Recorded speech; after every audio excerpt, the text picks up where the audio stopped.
You guys are going to want to stay to the end of this video because it gets frustrating. So just stick with me. I think you guys will enjoy it.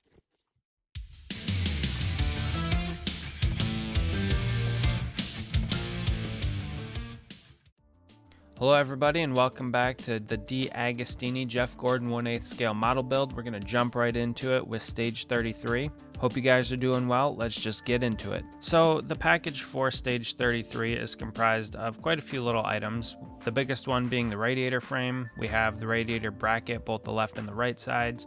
We have the radiator front panel, the rear panel, the filler fitting, the upper hose connector, the overflow hose fitting, the upper radiator hose, and the overflow hose, as well as a few packages of screws that we will assemble this together with. Now, when we start this assembly, we're going to take one of the brackets. Actually, we'll take a look at both of them first. There's a long side and a short side. And so the long side goes on the right side of the radiator frame, and the short side goes on the left side of the radiator frame. And as you can see, it's just a little notch that fits into a hole, and that is plastic.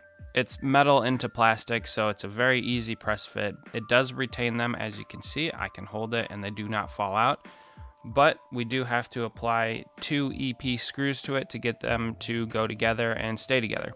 So with that being done, we'll set that over to the side for a second and we'll pick it back up.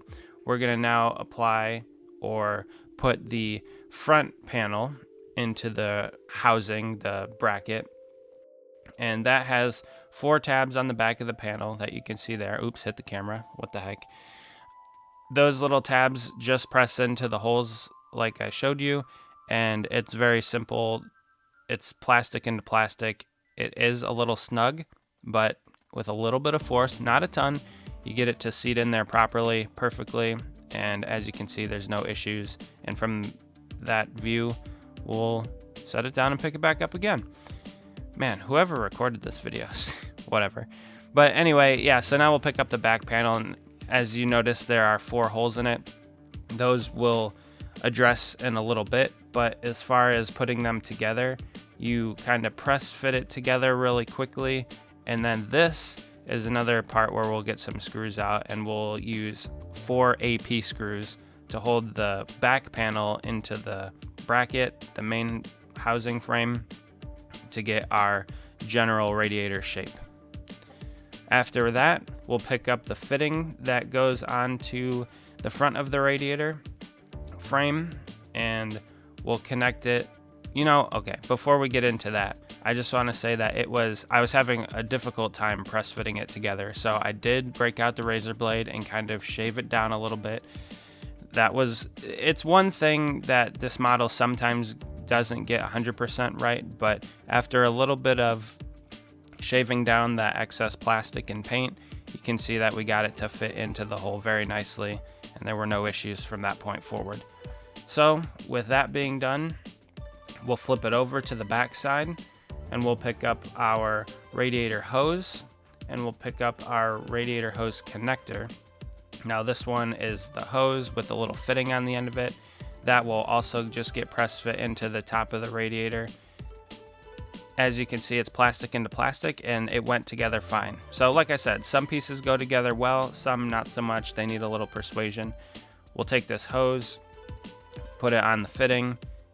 It's a snug press fit, but connects very well. And then we'll grab this lower hose that we had from our previous build, and we'll just attach that to the bottom of the rear side of the radiator panel, just like that. Press fit.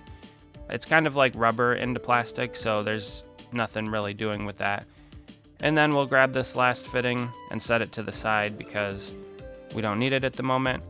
We'll grab the main assembly, we'll bring that back into view, and we'll take that other fitting and we'll put it on top of the bracket for the radiator.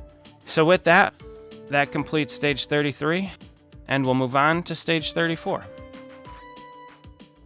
As far as stage 34 goes, this one only has 2 pieces. It has the radiator air scoop and then the radiator air scoop top panel, as well as a bag of EP screws that we will use to assemble the 2 pieces together. There's really no way to mess this one up. It kind of only goes together one way. which I'm sure you guys have noticed. But the EP screws that we're using are you're just screwing into plastic, so don't overdo it. They are pretty fragile, the little stems that get screwed into, so just be a little bit careful when you guys are putting that together, but it sturdies up the assembly pretty nicely. And we'll see that, and that'll complete that little portion of the assembly, but we will bring back our main front end clip and assemble the radiator scoop into the frame. And let me tell you guys, this was the first part of frustration for this video. So if you guys are building this, you'll see that it's notched out and it will go underneath the frame, and it took me a long time to figure out that I wasn't going to be able to put it together the way that it is.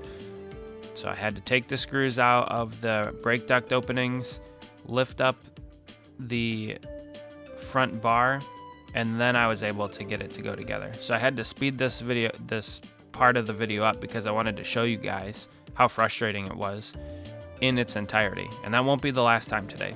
So then the bottom of the air scoop gets held in with 4 of those EP screws, and it locks it into place. So it looks really good and it holds itself together well, but that was a bit frustrating to start. So we'll end stage 34 and we'll move on to stage 35. And in stage 35, similar to stage 34, there's only a couple pieces. So we have the radiator fan, the fan shroud, and the shroud cap with a couple of bags of screws to hold the pieces together. So as far as this bag goes, not too many pieces, but we will be doing a little bit more in this part of the build. And as we look at the fan and the shroud and the assembly, I just wanted to say thank you guys for being here. I am glad that you tuned into this video, and if you're new here, hit the like button, hit the subscribe if you want to see more videos like this. I'm going to continue to work on this build and try to put together a comprehensive assembly for you guys to enjoy, and there's lots of other videos on this channel. So thank you guys again for being here. If you like this, hit the subscribe button, and I hope to see you back in future videos. And this little cap piece, it can only go on one way. It goes on the front of the assembly. You put the screw in from the back side so that you won't see it, and this is achieved with a PP screw because it has a flanged end on it. So one of the cool pieces about this model is the radiator fan actually does spin, so that's pretty neat. I enjoy little details like that. Anyway, we'll grab our radiator assembly, we'll pull that back into frame because we have to attach the shroud to the back of the assembly, and that we achieve with 4 AP screws, plastic into plastic, again like we've said multiple times, very simple. The flares go on the top of the assembly and the flats go on the bottom of the assembly because they will be screwed into the frame here shortly. But that concludes stage 35. And moving into stage 36, there was a decision made here that blew my mind. Why did they wait until this stage to give me tweezers? You guys have seen the videos up until this point, and I've been using tweezers my own, but for some reason they decided that stage 36 was the time to give me tweezers to build with this model. Anyway, the only other part of this bag that is an actual part for the car is the radiator upper cross member and 3 bags of screws to go with it. So we'll just pick up the radiator and we'll pull our assembly back into the center of the frame, because in this step we're supposed to put the whole radiator into the frame. And guys, this one was again frustrating. Part 2, it took me a while, but I eventually got it together. I wish I would have known before what the end of the video has to offer, because I wouldn't have done it this way, and you guys will see that here shortly. But getting the radiator to go into place was fine. It worked out okay, and it was held together in place with 2 AM screws. So I tried to show you guys the underside, but it wasn't that good of a shot. So anyway, we'll flip it over and I'll show you that we put the bottom of the radiator shroud into the frame with 2 EP screws, and that locked it into place. Again, if I knew now what I know at the end of the video, I wouldn't have done it this way, and I will explain that to you guys shortly. But anyway, what we'll do for now is we'll grab the top radiator brace, the bracket, cross member, however you want to call it. We'll throw that on top of the radiator. That goes together with 2 CM screws, It has a couple tabs that fit into place, and for some reason, I don't know, it didn't go together all that smoothly, but once I got it into place, it was a little warped, but overall it was fine. So using those 2 CM screws on the outside to get it together completes stage 36. Moving on to stage 37, we have only a few more pieces in this bag. It's the steering column shaft, the steering column cross shaft, and then the cardan yoke that goes with it, and a couple bags of screws to put those together as well. I probably shouldn't say this, but this was my favorite part of this particular build that we did for this part 8 video. I mean, it was the most simple. It went together fine. I didn't have any issues with it, and it gave me the least amount of headaches throughout this entire video. So the yoke went between the arms of the steering column shaft. That was held together with 2 CM screws from the outside. Pretty simple. Then you took the other part of the shaft, applied that to the other side of the yoke, and you held that together with 2 BM screws, and you got the assembly to be able to rotate. Again, another cool feature. I loosened it up a little bit. You could probably add some oil, but I'm not doing that. And then finally, you attach the whole thing to the part that was already attached to the steering box using 2 UM screws. It went together fine. I had no issues with this part. So again, favorite part of the build for this video. And that's gonna wrap up stage 37. Nice and easy, like I said. We're gonna move on to stage 38 though. And if you guys have been following along since the beginning, this will look pretty familiar to you because we're going to be working on the right front wheel assembly, tire wheel assembly, all that. So in the bag for stage 38, we have the outer rim, the inner rim, the cover plate, the washer, the wheel cap, and the right front tire. We also have 3 bags of screws to hold everything together. And I don't really want to spend a whole lot of time talking about this one because this is something that we've already done.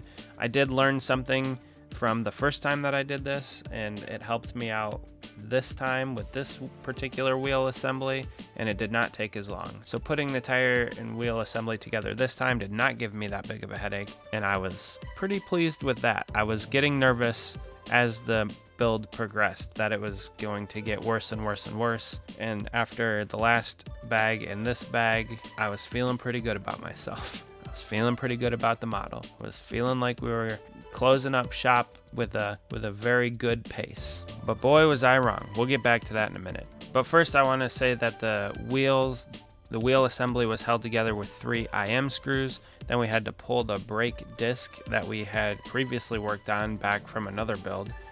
And that was, I don't even remember how long ago we put that together. It was probably recent, but I just don't remember. Then we put the washer on top of the wheel once we got that assembled kind of together, and the wheel gets held on by an NM screw that has a flange, and the washer holds it together so it can allow it to rotate. And then we fit that little cap on over the end, and I worked on the wheel, got it to spin nicely because it was a little tight. Again, you could probably put some oil on this assembly, but didn't want to do that. So yeah, that was that assembly. It was nice. And then the final step was to take the cross member out because here comes the headache. So we want to put the whole engine assembly into the final frame and everything. And I thought this was going to be my favorite part of the build. Guys, I can't express to you how frustrating this was. I have this sped up like 1,000 times. My phone, actually both of my phones died in the process of me trying to put this together. It took me over an hour to get this engine to go in because the main thing is I didn't want to break anything in the model. So I had to take out the radiator, I had to take out everything, but I finally got it to go together. It took me forever. So the cross member, the radiator, the fan, everything pretty much had to come out that we did this video, and then my phone died. Like, the only tip that I think I can give you guys is to put the engine and the radiator in at the same time, because the shroud interacted with the fan on the front of the engine and didn't allow it to go together nicely and fit in together. So it was a very frustrating build towards the end of it. I was pulling my hair out at the end, but overall it looks great. It went together well, and I can't wait to get over this part. and move on to the next part. So as we wrap it up, again, thank you guys for watching. I hope you enjoyed it. It was such a big headache for me to get this engine into the frame assembly, and it looks good. It's, you know, it's got a lot of detail, but man, was that a headache. So I hope you guys have a good day. Thank you for watching, and we'll talk to you later. Bye, everyone.